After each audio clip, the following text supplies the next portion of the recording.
Ha! Passed my nerve test. Hello, future people.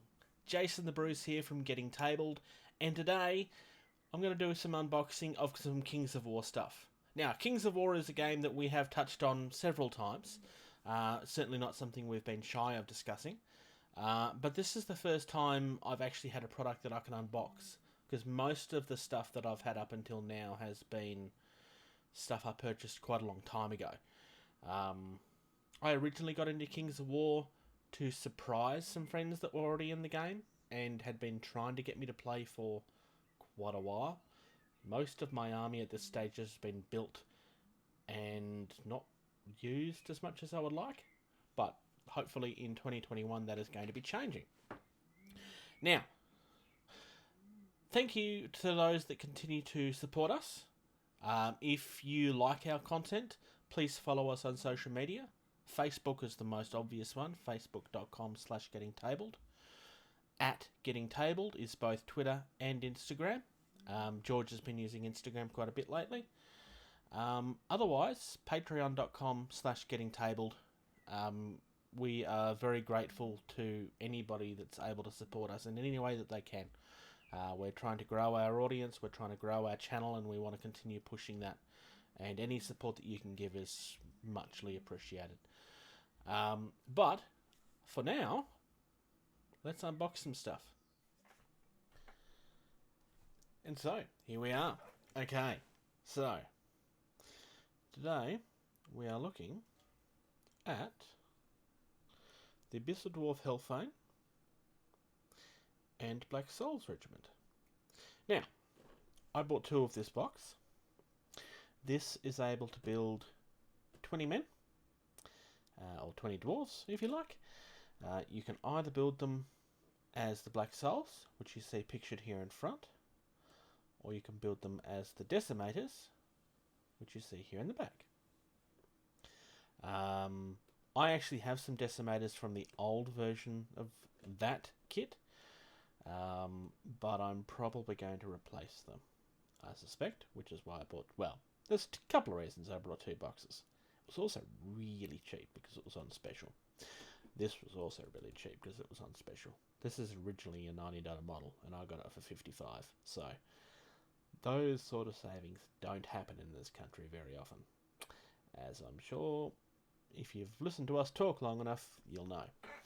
So let's start with this.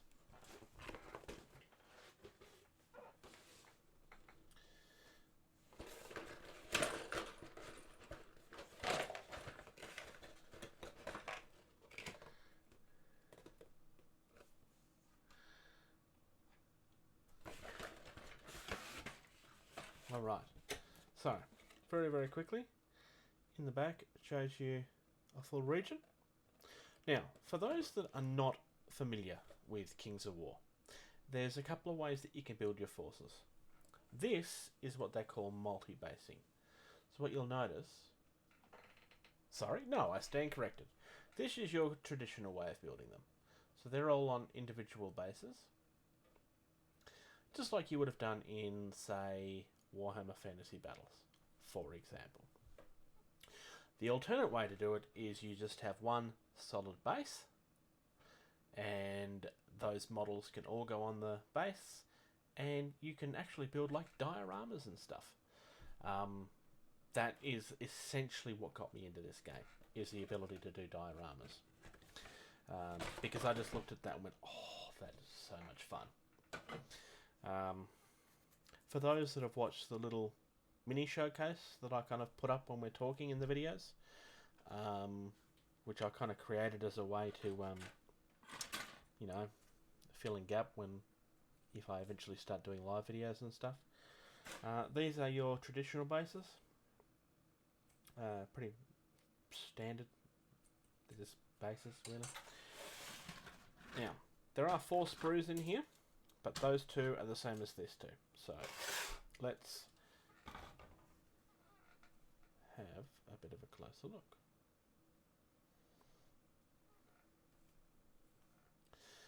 So, as you can see, there's 10 bodies here on the sprue. Come back to those shields in a minute. Now, these are the guns for the Decimators. But if I flip this over, I think these might be the coolest shields that I've ever seen. They are just awesome. The round ones are quite nice too, but they are definitely a highlight for me. Now, people seem to have this thing with Mantic where they seem to have the impression that they're a company that do average models that are really, really cheap. And yes, they are cheaper than Games Workshop, for example. But this is an example of, like, they have really come a long way. Mantic don't do garbage models. They never really did. They definitely had a different aesthetic than what some people like. I'm not a huge fan of the 90s nostalgia myself. I prefer the detail, but it is something a lot of people miss in Games Workshop. Some example of a nice balance between the traditional tall hat ugly models, as I like to think of them, from the Chaos Dwarf range, and something a bit more modern. I actually quite like these heads. A couple of interesting ones here in the middle as well. These are mutated throwing mastiffs. So, the dwarves have dogs that they can throw at their enemies.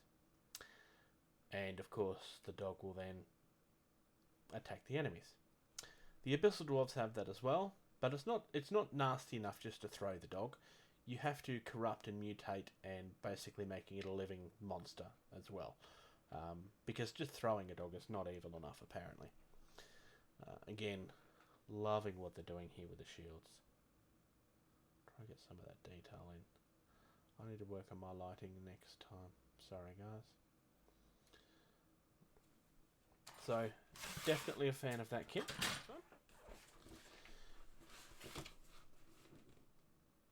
The Hellfane. There is a regular dwarf version of this kit as well. Does look significantly different. The main body is similar, but the fine details and stuff change.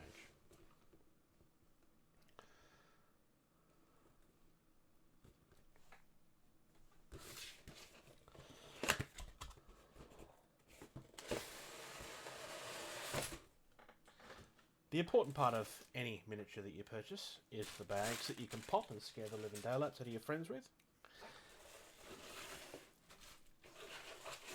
Now these are resin. So I was explaining multi-basing earlier. This is not the right size base for a regular squad of people though, but this is the kind of idea.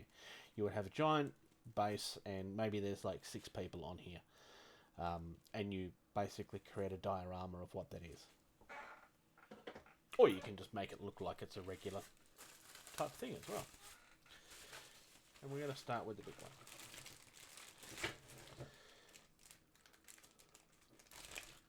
So again, resin. I know some people are not huge fans of resin, but you can get some really nice stuff out of it. Look at the detail on those side pieces. Again, Mantic makes some really, really good models. I know that there's some fanboy people out there that will just always, forever refuse to accept that that's a possibility. But for those of you that do actually pay attention to the market and realise that there's more than 2 or 3 companies out there, you will start to realise that everybody is really good at something. Resin. Obviously, if you're working with resin, you need to wash this. We've got a leg. Again, really nice detail. Now, people may be looking at that, what looks like a crack, and be thinking, oh, well, that's not good.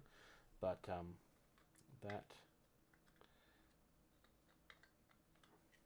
goes in there and is actually part of the skin, because this has been again, corrupted and broken.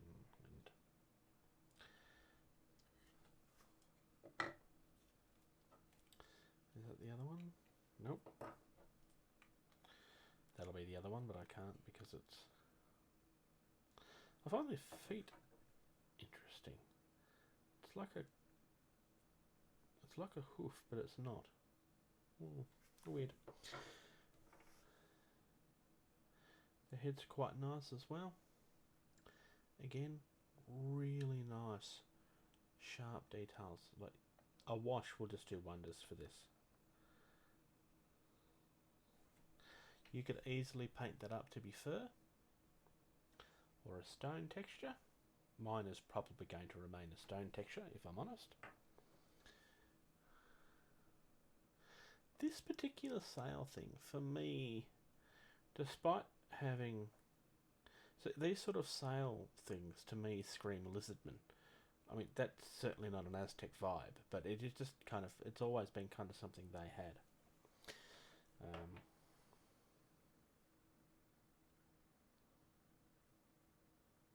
This, I suspect, is one of the parts that would be different for the regular dwarf version of this. For the record, I'm not 100% sure what the regular dwarf version of this is called.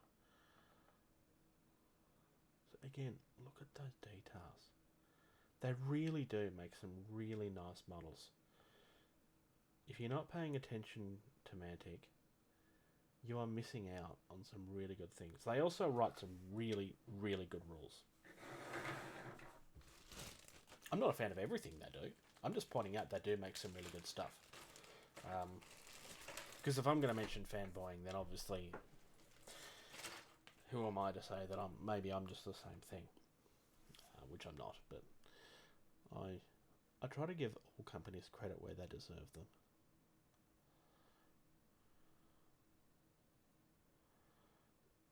Really, really crisp and sharp details. I don't know how well that's showing up under camera, but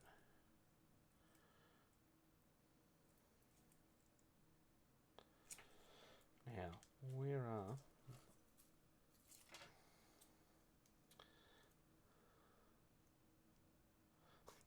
Now, that's interesting. If you look very closely at that, that's actually the same pose. It's just been flipped in the software. Because clearly they do this on a computer. Like, that is literally the same pose. It's the same model. And they've just flipped it. That's actually a really clever way of getting another model without having to do a lot of work. And notice the little pips. So that you know that they're different. Again, really sharp, nice detail on these decorative pieces for the side.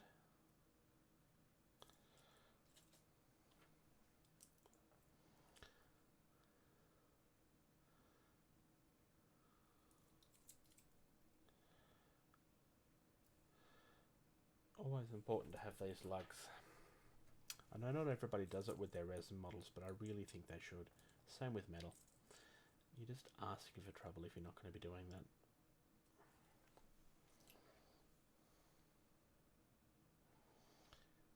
Again, really nice, sharp detail.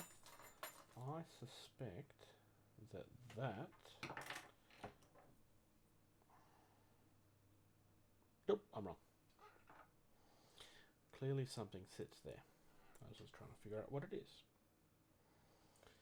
And I don't see anything obvious.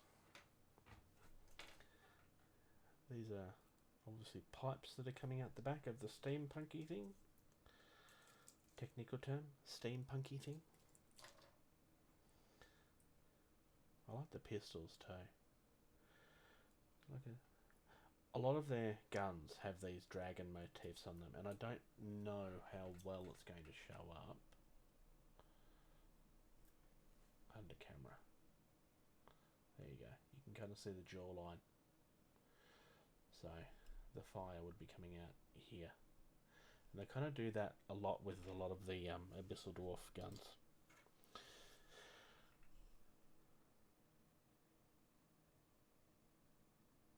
there you go. That is the Hellfane kit and the Black Souls regiment from Mantic Games. If you haven't checked out Kings of War and you like your big fantasy battle stuff, I genuinely would recommend it. Even more so if you have an old fantasy army that's not doing anything. Kings of War actually has a decently sized community. The Getting Tabled crew would like to thank everybody that continues to support and share our content, especially those that support us on patreon.com/gettingtabled. If you would like to find us on social media, you can find us at facebook.com/gettingtabled, Twitter @gettingtabled, also Instagram @gettingtabled. Thank you very much. Play more games.